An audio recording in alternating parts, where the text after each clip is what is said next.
Assalamualaikum warahmatullahi wabarakatuh. Bagaimana kabar kalian hari ini?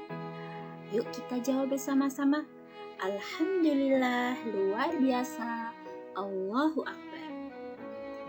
Nah, kali ini Ibu akan bercerita tentang kisah sahabat Nabi Muhammad SAW, yaitu sahabat Abu Bakar As-Siddiq radhiyallahu anhu.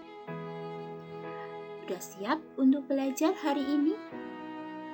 Kalau sudah siap, yuk kita mulai ya belajar hari ini. Kisah teladan Abu Bakar As-Siddiq radhiyallahu anhu. Seperti yang kita tahu, Abu Bakar As-Siddiq adalah sahabat Nabi Muhammad SAW. Beliau adalah salah satu orang yang pertama masuk Islam. Dan sepeninggal Rasulullah, kaum muslimin sangat membutuhkan khalifah atau pemimpin pengganti Rasulullah. Oleh karena itu, kaum muslimin mengadakan musyawarah memilih pemimpin baru. Dan terpilihlah sahabat Abu Bakar. Setelah itu, secara berturut-turut umat Islam dipimpin oleh sahabat Umar bin Khattab, sahabat Utsman bin Affan, dan sahabat Ali bin Abi Thalib. Keempatnya yang kita sebut dengan Khulafaur Rasyidin, yang artinya para pemimpin yang mendapatkan petunjuk dari Allah.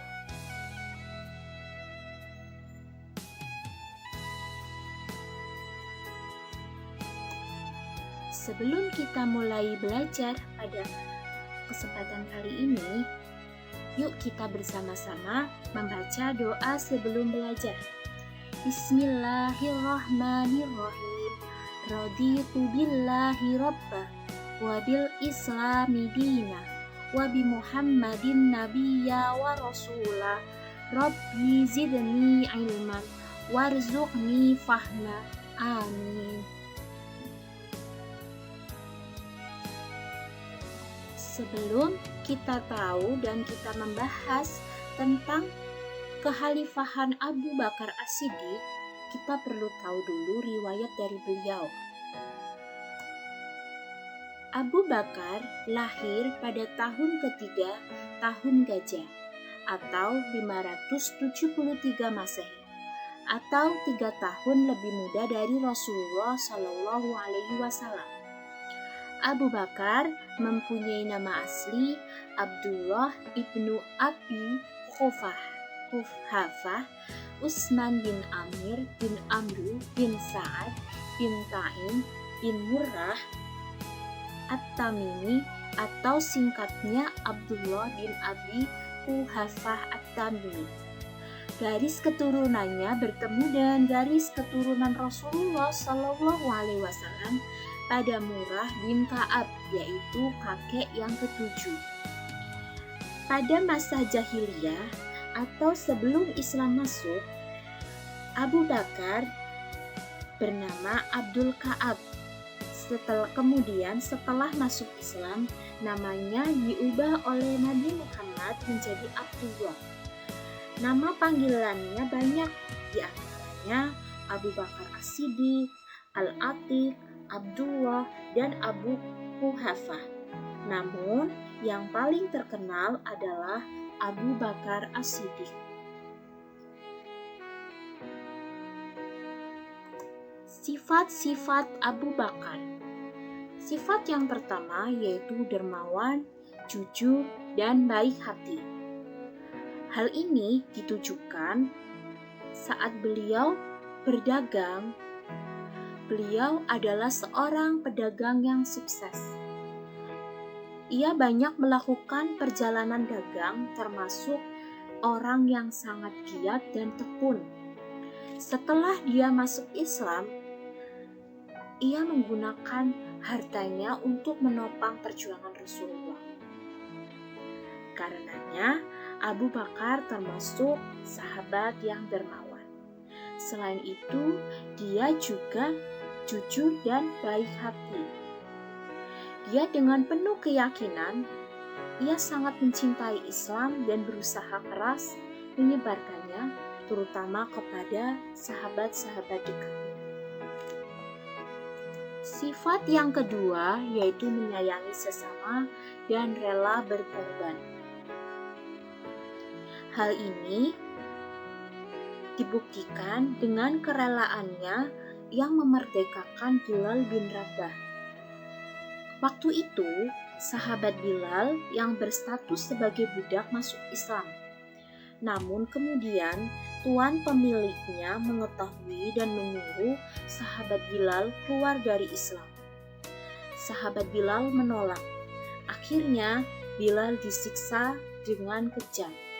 Mengetahui hal ini, sahabat Abu Bakar rela mengeluarkan hartanya demi membebaskan Bilal dari statusnya sebagai budak. Dan sejak saat itu Bilal menjadi orang yang merdeka. Sifat yang ketiga adalah sangat santun dan bijaksana. Selain itu, Abu Bakar juga mempunyai sifat yang santun dan bijaksana, namun tetap tegas dan teguh memegang prinsip.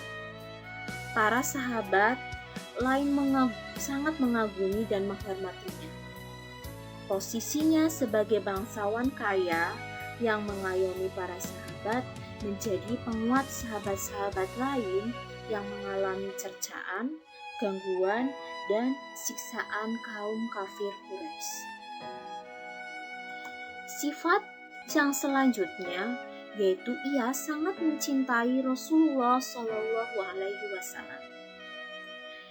Beliau adalah sahabat karib Rasulullah. Beliau sangat setia dan sangat mencintai Rasulullah. Begitu cinta dan setianya kepada Rasul, sehingga ia rela mempertaruhkan harta dan nyawa demi membela Rasulullah. Hal ini dibuktikan saat Allah memerintahkan hijrah. Ia tidak hijrah ke Madinah mengikuti sahabat-sahabat lain yang berangkat lebih awal, tetapi ia setia menemani Rasulullah Shallallahu Alaihi Wasallam yang berangkat hijrah beberapa waktu kemudian. Padahal ketika itu Rasulullah akan dibunuh oleh sekelompok kaum kafir. Ia rela mempertahankan nyawanya demi menemani Rasul dan mendampingi Rasul kala itu.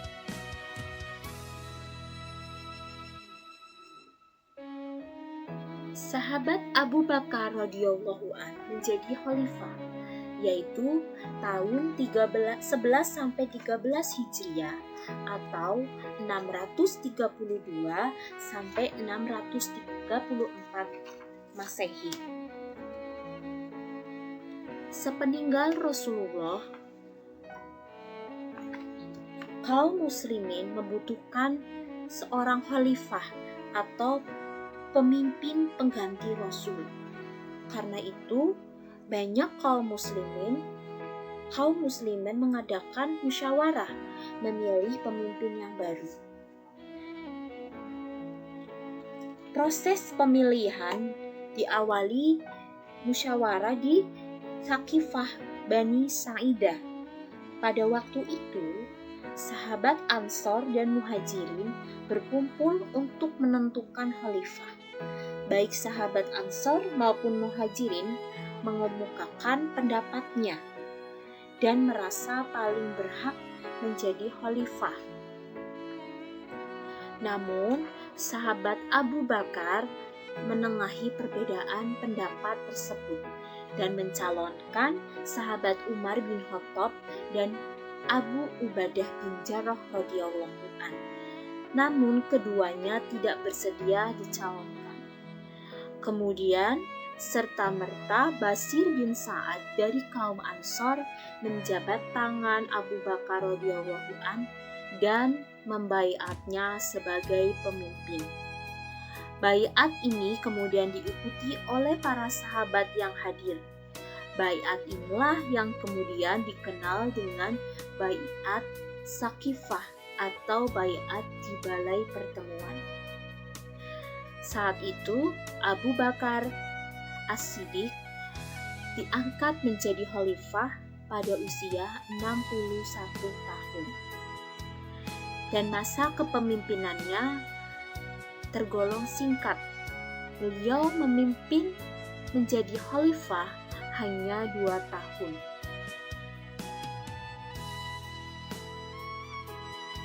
Setelah diangkat menjadi khalifah, beliau berpidato untuk pertama kali di depan kaum muslimin. Berikut isi pidato Khalifah Abu Bakar setelah diangkat menjadi khalifah. Yang isinya, "Wahai manusia, saya telah diangkat untuk mengendalikan urusanmu. Maka jika aku menjalankan tugasku dengan baik, ikutilah aku. Tetapi jika aku berbuat salah, maka betulkanlah. Orang yang kamu pandang kuat, saya pandang lemah, sehingga aku dapat mengambil hak daripadanya. Sedangkan orang yang kamu pandang lemah, saya pandang kuat, sehingga saya dapat mengembalikan haknya kepadanya. Hendaklah kamu taat kepadaku selama aku taat kepada Allah dan Rasul-Nya. Tetapi bila mana aku tiada menaati Allah dan Rasul-Nya, maka kamu tidak perlu menaatiku." Inilah isi pidato pertama Abu Bakar setelah beliau menjadi khalifah.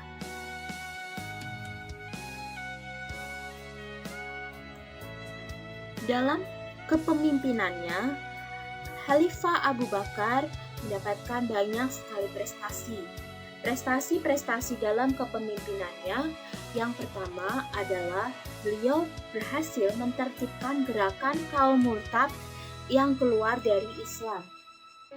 Kebanyakan mereka, orang-orang yang murtad adalah mereka yang imannya masih lemah atau mereka yang baru masuk Islam. Mereka hanya taat dan patuh selama Rasulullah masih hidup. Sepeninggal Rasulullah, mereka banyak yang keluar dari Islam. Kondisi tersebut disebabkan karena kebanyakan dari mereka masuk Islam setelah perjanjian Hudaybiyah pada tahun ke-6 Hijriah. Ada pula yang masuk Islam setelah dikalahkannya Hawazin dan Saqif pada tahun 9 Hijriah. Sementara Rasul wafat pada tahun 10 Hijriah. Dengan demikian, mereka baru saja masuk Islam. Khalifah Abu Bakar mengingatkan mereka agar kembali ke jalan yang benar. Namun, mereka membangkang. Karenanya, Khalifah Abu Bakar pun melumpuhkan gerakan mereka agar tidak melakukan atau merusak persatuan umat Islam. Yang kedua, Khalifah Abu Bakar menertibkan orang-orang yang tidak mau membayar zakat. Ada sebagian kaum muslimin yang enggan membayar zakat. Di samping karena mereka imannya masih lemah, juga disebabkan pemahaman yang salah terhadap ajaran zakat. Mereka menganggap zakat sebagai pajak, sehingga ketika Rasulullah wafat, mereka tidak mau membayar lagi zakat. Sudah tidak ada lagi zakat sepeninggal Rasulullah. Padahal dalam Islam, zakat bukanlah pajak. Terhadap para pembangkang ini, Khalifah Abu Bakar menertibkan gerakan mereka sehingga umat Islam kembali ke ajaran Islam yang benar. Yang ketiga yaitu menumpas gerakan Nabi palsu. Sebenarnya, gerakan Nabi palsu ini sudah muncul ketika Rasulullah masih hidup. Gerakan ini semakin meningkat di masa Khalifah Abu Bakar. Tokoh nabi palsu diantaranya adalah Musailamah al-Kadzab dari Bani Hanifah dari Al-Yamamah. Tokoh lain yang mengaku sebagai nabi adalah Al-Aswad al-Ansi di Yaman dan Tulaiha ibnu Huwailid dari Bani As'ad. Di antara pengikut nabi-nabi palsu tersebut, banyak yang mengetahui kepalsuan dan kesesatan nabi palsu, tapi mereka mau mendukung karena mereka tidak ingin dipimpin oleh suku Quraisy. Hal ini membuat Abu Bakar tidak tinggal diam. Ia menumpas gerakan nabi palsu untuk menyelamatkan umat Islam dari kekufuran. Nabi Muhammad adalah nabi terakhir, dan mengakui adanya nabi setelah Nabi Muhammad adalah kekufuran dan murtad. Yang keempat adalah membukukan Al-Quran. Setelah peperangan menumpas kaum murtad, sebanyak 70 sahabat penghafal Al-Quran gugur. Hal ini dikhawatirkan oleh sahabat Umar bin Khattab bahwa Al-Quran kedepannya sulit diajarkan karena para penghafal semakin sedikit. Untuk menjaga kemurnian Al-Quran, maka harus ditulis. Usulan ini akhirnya diterima oleh Khalifah Abu Bakar As-Siddiq, dan Khalifah Abu Bakar menunjuk sahabat Zaid bin Sabit untuk memimpin tim penulis Al-Quran. Hasil tulisan mushaf Al-Quran yang pertama ini kemudian disimpan oleh Hafsah, istri Rasulullah SAW. Nah, tadi sudah dijelaskan tentang prestasi-prestasi yang Abu Bakar sudah peroleh ketika masa kekhalifahannya. Tetapi masa pemerintahan Khalifah Abu Bakar As-Siddiq tergolong sangat singkat, yaitu 2 tahun. Beliau wafat karena sakit, dan beliau wafat pada tanggal 23 Jumadil Akhir tahun ke-13 Hijriah atau bertepatan pada bulan Agustus 634 Masehi, dalam usianya 63 tahun. Kekhalifahannya berlangsung selama 2 tahun 3 bulan 11 hari, dan jenazahnya dimakamkan di samping makam Rasulullah SAW. Semoga penjelasan tadi bermanfaat untuk kalian semua ya, Nana. Dan semoga kita dapat mencontoh sifat-sifat yang dimiliki oleh sahabat Abu Bakar As-Siddiq. Sebelum mengakhiri pembelajaran pada kali ini, yuk kita bersama-sama latihan soal terlebih dahulu. Sudah siap?